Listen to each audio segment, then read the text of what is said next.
Vamos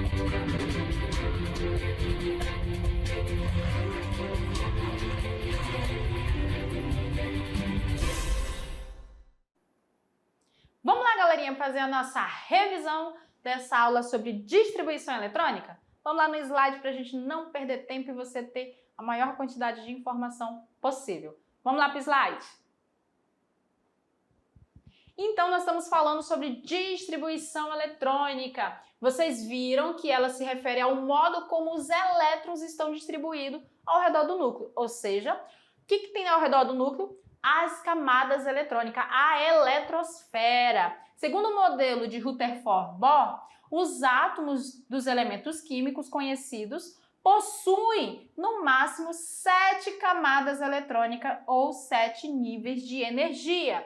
E aí a gente viu que cada nível de energia corresponde a uma camada e eles apresentam uma quantidade máxima de elétrons devido à quantidade de subníveis que essas camadas apresentam, né? A gente viu lá que a camada K, por exemplo, só tem o subnível S, enquanto a L tem o subnível S e o subnível P. E isso interfere diretamente na capacidade máxima que essas camadas ou níveis de energia têm em comportar os elétrons, certo?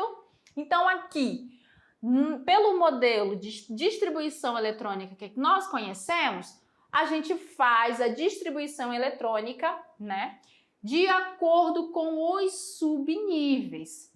Nós falamos também que por mais que a gente conheça que existem 7 níveis de energia, ou seja, 7 camadas eletrônicas, os átomos não apresentam necessariamente 7 camadas todos eles, né? Eles têm as camadas de acordo com a quantidade de elétrons que eles apresentam. Então aqui, se uma camada eletrônica tem apenas o subnível S, ela somente vai comportar no máximo 2 elétrons. Se ela tem o subnível S e o subnível P, ela vai comportar 2 mais 6, 8 elétrons. Se ela tem o subnível S, o P e o D, ela vai comportar 18 elétrons. Se na camada tem o nível S, P, D e F, ela vai comportar aí no máximo 32 elétrons. Volto a repetir, não quer dizer que o nosso átomo vai ter, se ele tem essas camadas com os subníveis, ele vai ter lá o total de 32 elétrons. Não. Cada átomo tem o seu quantitativo de elétrons e você vai preencher de acordo com os elétrons que o átomo tem, certo?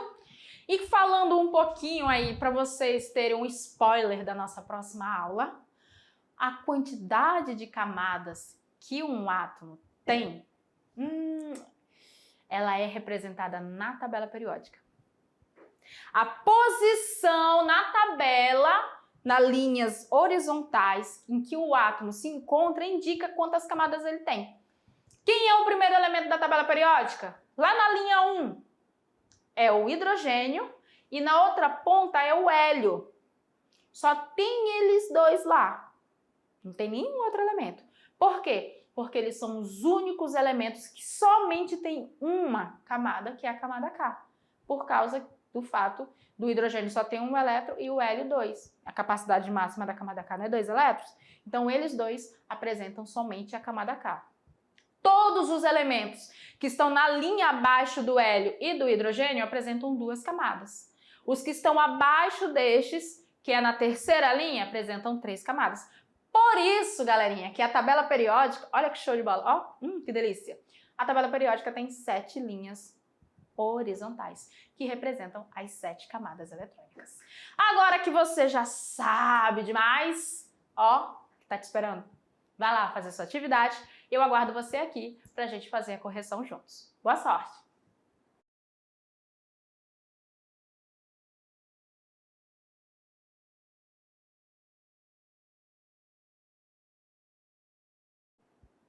A gente deseja boa sorte na atividade de vocês ficam com medo, né? Meu Deus, desejou até boa sorte, deve estar difícil. Ai, Jesus! Mas pode ser complexo. Difícil não, difícil é uma palavra muito forte. Vamos lá fazer a nossa correção no nosso Tirando Dúvidas? Questão de número 1. A análise da distribuição eletrônica dos elementos ao longo da classificação periódica fornece uma série de características quanto ao comportamento químico dos elementos. Isso, gente, ó, porque a tabela periódica, ela é montada em cima das informações de número atômicos e das distribuições eletrônicas dos elementos, tá?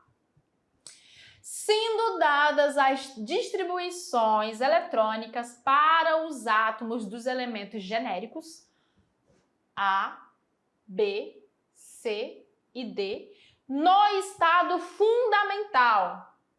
É correto afirmar? E aí ele te deu, ó, a distribuição eletrônica dos elementos, tá aqui, cada um. Lembrando que se ele fala que é no estado fundamental, são o quê? Elementos neutros. Não são íons.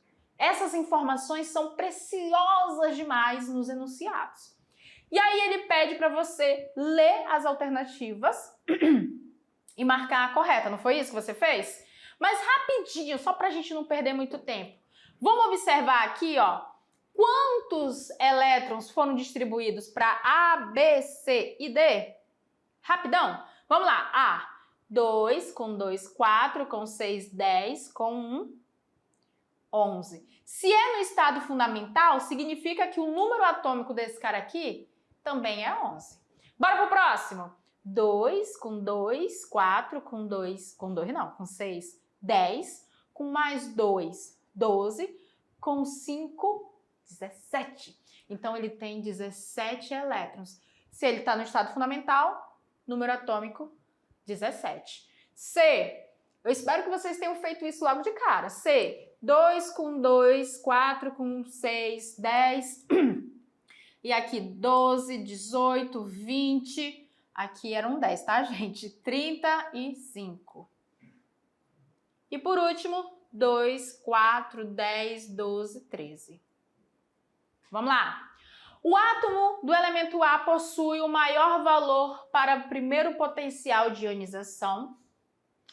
B. A distribuição eletrônica do átomo do elemento B corresponde a um metal do grupo dos metais. A gente viu que ele tem 17, né? 17 corresponde aos halogênios. Esse daqui seria o cloro, porque ele tem 7 elétrons na sua camada de valência. C. O íon estável corresponde ao átomo do elemento A, que possui distribuição eletrônica, O átomo do elemento C possui 5 elétrons em sua camada de valência. Vamos lá olhar? Não tem. E o átomo do elemento D apresenta o maior valor relativo à eletronegatividade. Não, ele tem até pouco elétrons, esse daqui teria mais, o C. Então, a nossa alternativa correta é essa daqui, a letra C. Ele fala que no estado fundamental, o A, olha só, ele apresenta essa configuração, né? E ele diz que o íon desse átomo apresentaria essa aqui. Uai, você deve estar pensando, qual a diferença? Vamos voltar. Nesse daqui, observe que a camada de valência desse cara tem um elétron. E na distribuição eletrônica do íon estável, por que íon estável, professora? Porque ele fica com a configuração igual ao do gás nobre, porque na camada de valência, soma isso aqui, ó, 2 com 6 é igual a 8 elétrons. Esse íon aqui, estável, ele corresponde ao íon do elemento A, porque de todos os outros, o elemento A é o único que, se perdesse esse elétron aqui, ficaria com configuração eletrônica de gás nobre, com 8 elétrons na camada de valência, que passa a ser a camada 2.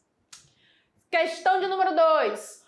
O titânio é um metal natural encontrado em rochas ígneas, ou seja, rochas que saíram de vulcões, e também em depósitos geológicos mais antigos. Tem uma coloração cinza prateado e é bastante leve e forte. Uma de suas principais características é a de se ligar ao nosso osso, né, ao osso humano, em processo conhecido na medicina como osteointegração. O titânio, por isso que existe bastante placa de titânios utilizadas na recuperação de ossos que sofreram fraturas. Não sendo rejeitado pelo corpo humano, o titânio é o metal preferido para procedimentos médicos e dentários, podendo substituir parte do quadril ou do joelho, ou utilizado como parafuso para reabilitação de fraturas, além de ser o metal utilizado para implantes dentários. Olha que legal, isso aqui tudo o titânio. A respeito do titânio, podemos afirmar que, e aí ele deu um dado importante para vocês. Ele deu a massa e ele deu o número atômico. Fica ligado. O titânio possui 47,9 prótons, 22 elétrons e o número de massa igual a 22. Gente, número de prótons sempre vai ser igual ao número atômico. Então, se o número atômico dele é 22, ele não vai ter 47,9 prótons. Ó, letra A tá fora. B, possui 4 elétrons de valência e possui forte tendência de formar ânions. Aí, o que você faz para saber se ele tem 4 elétrons de valência? Distribui esses 22 elétrons dele aqui para chegar nesse resultado.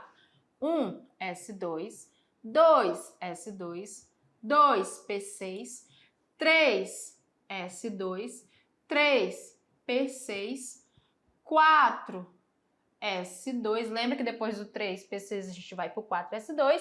E aqui a gente já tem 2, 4, 10, 12, 18, 20. Faltam mais 2 elétrons para dar 22. Quando a gente sai do nível 4S2, vai para o 3D10. Só que eu só tenho 2 elétrons dos 22 para distribuir. Então vai ficar 3D2. Qual é a camada de valência desse cara? É a camada mais externa. É o maior número, o número grande aqui, ó, o maior número que tiver aqui na frente. Entre 2, 3 e 4, 4 é o maior. Então, essa é a camada de valência. Quantos elétrons ele tem lá? 2. Então, a letra B também está errada. Ele não tem 4 elétrons na camada de valência. Letra C. Na letra C diz: possui 2 elétrons de valência com 22 elétrons e distribuição com 4 camadas. Ah, eu acabei de apagar, mas é exatamente isso. Fazendo a distribuição, a gente viu que a camada de valência dele é a 4s2. Significa que aqui ele tem 2 elétrons de valência. Certo! Como o número atômico dele é 22, a gente distribuiu 22 elétrons. Certo também! E esses 22 elétrons foram distribuídos em 4 camadas eletrônicas. Certo também! Oxe, professora, mas como eu sei que são 4 camadas? Porque ele passou no nível 1S2, passou pelo nível 2S2, 2P6, foi no nível 3S2, 3P6 e 3D2 e sua camada mais externa foi a 4S2. Significa que na camada 4 ele ainda tem elétrons, ou seja, ele tem 4 camadas com distribuição de elétrons. Letra C? Perfeita, certíssima. Vamos na letra D ver por que ela está errada. Possui 2 elétrons de camada de valência. Certo. 22 nêutrons. Opa! Para saber quantos nêutrons ele tem, você vai pegar 47,9 e subtrair 22. E eu já lhe digo que não vai dar 22, porque para ser 22 tinha que ser 44 o número de massa dele. Então a letra D está errada. Letra E.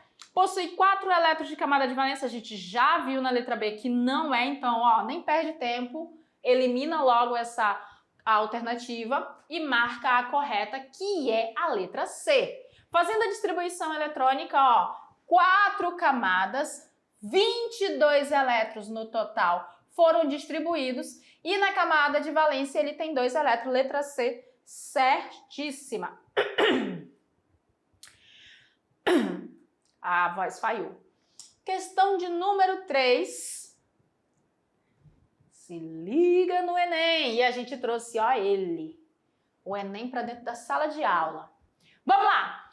Por terem camada de valência completa, alta energia de ionização e afinidade eletrônica praticamente nula, eu já sei até de quem ele está falando. Considerou-se por muito tempo que os gases nobres não formariam compostos químicos. Lembra que eu falei que o xenônio foi feito ali com a presença de catalisadores e ele realizou ligações? Então, hoje, sabe-se que ele faz ligações. Porém, em 1962 foi realizada com sucesso a reação do xenônio, olha ele aí, ó, de camada de valência 5s2, 5p6, onde ele tem 8 elétrons, e o hexafluoreto de platina. E desde então, mais compostos novos de gases nobres vêm sendo sintetizados. Tais compostos demonstram que não se pode aceitar acriticamente a regra do octeto, ou seja, acriticamente é sem criticar, na qual se considera que numa ligação química os átomos tendem a adquirir estabilidade assumindo uma configuração eletrônica dos gases nobres. Lembra que eu falei? Muitos elementos fogem a essa regra. Então hoje há muito questionamento com a regra do octeto, só que ela ainda serve muito bem para a gente entender o comportamento de alguns dos átomos que obedecem a essa regra. Dentre os compostos conhecidos, um dos mais estáveis é o difluoreto de xenônio.